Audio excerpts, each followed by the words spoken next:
يا راغبا في كل علم نافع.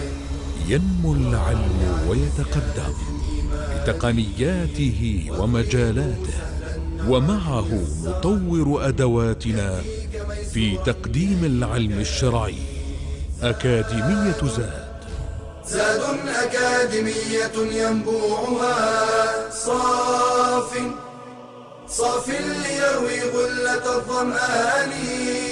هذه عقيدتنا الصحيحة فطرة تنفي الشكوك بواضح البرهان.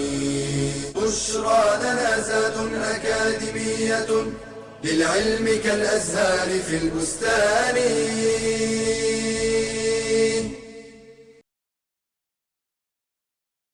السلام عليكم ورحمة الله. الحمد لله رب العالمين، والصلاة والسلام على أشرف المرسلين نبينا محمد وعلى آله وصحبه أجمعين.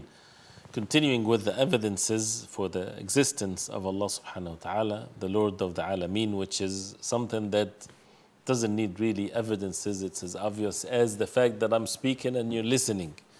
And as one of these evidences, which is the dalil of al-aql, or reason or intellect, this is something that is also an obvious one and is related to the fitrah. And when we talk about the reason, is not the reason of one individual versus the other, a universal level of reasoning that all human beings they have. All human beings would agree that a makhluk would require to have a khaliq. A creation has to have a creator. That's what creation means. Right? If it's created, that means someone has to have created it. So how can matter be as even more easy to understand than this? And this is anyone that has a sound mind would understand that. And that's why when the Arabi, he was asked about the existence of Allah, he said clearly, Al-Ba'ra tadullu al-Ba'ir. The dropping of the animal in the desert is a sign that there was a cattle, there was an animal there. Wal-Athar yadullu al-Masir. And the footsteps shows that someone walked here. So skies with these magnificent and power creation of Allah, and stars and so on, and earth and land with all kinds of paths and mountains and rivers and so on, and oceans, all of that does not bring the evidence of the existence of Allah subhanahu wa ta'ala al-Latif al-Khabir. You know, why is it that sometimes people, they don't make sense really? So this is how Allah subhanahu wa ta'ala make the matter very clear. So those who deny the existence of Allah, they are the worst people when it comes to contradicting themselves. In so much contradictions that they cannot have a normal life unless they intoxicate themselves to be heedless of what is being said. So, for example, as some of the ulama they mentioned, it's mentioned here in the book also, that some of the atheists, they had a time to debate with someone. So that alim or that person of knowledge, he was late coming intentionally. So when he came and they asked him, why you're late? He says, I was prevented from coming because there was a river between myself and be able to come to the debate. And the only way for me to find a way is that a ship came that has no captain to it whatsoever. It just by itself like this, without any leading it. And I just rode on this ship till I came to you. So of course they said, what are you saying? You're saying things are nonsense. How can a ship does not have someone to guide it or to basically be the captain for it? So he said to them, you're denying that this universe does not have a khaliq while things are maintained the way it is. And you would not believe that the ship that I had did not have a captain. So they acknowledged the matter. The matter is a very easy and a straightforward thing. Nobody would ever apply the same analogy to the life that they live in. Nobody would find something buried in the desert and that they would relate it to how the dust particles get together to make this beautiful vase or something that they discovered. You know, someone sees anything on the face of earth, he would relate it to someone did it. So this is from the human beings and the human perspective. So how about this earth? How about on oneself? When we are creation of Allah subhanahu wa ta'ala. And therefore the Quran made the matter very clear, which is a profound verse that nobody can oppose.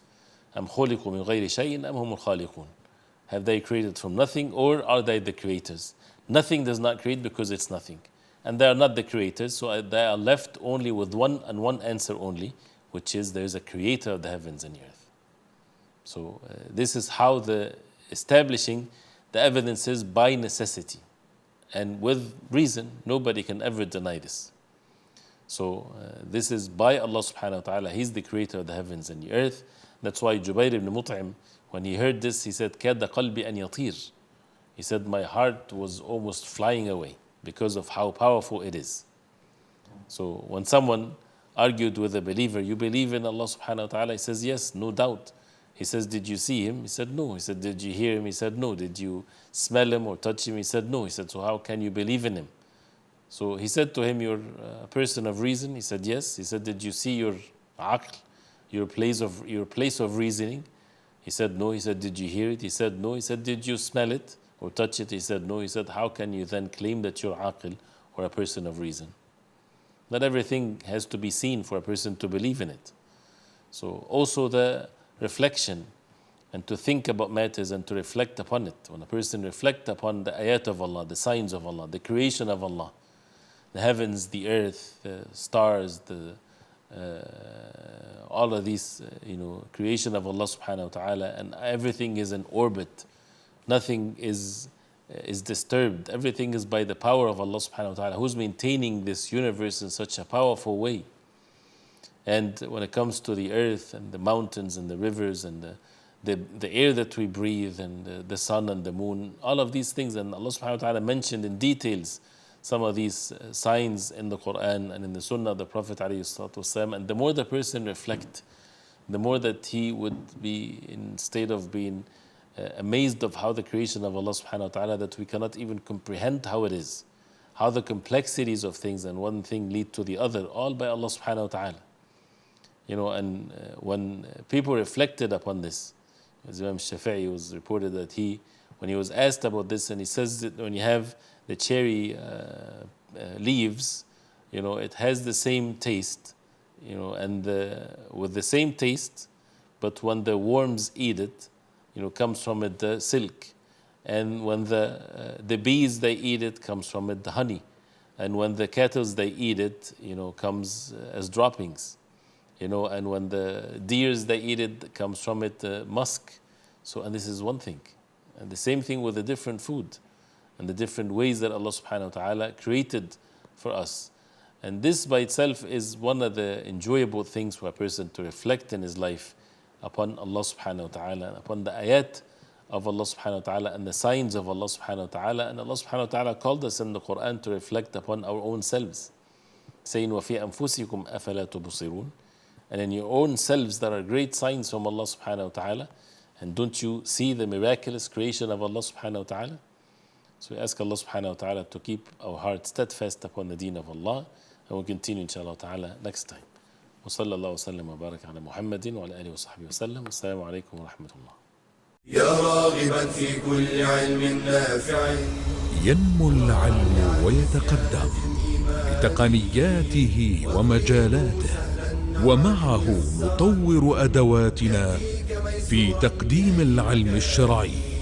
أكاديمية زاد أكاديمية ينبوعها صاف ليروي غلة الظمآن. هذه عقيدتنا الصحيحة فطرة تنفي الشكوك بواضح البرهان. بشرى لنا زاد أكاديمية للعلم كالأزهار في البستان.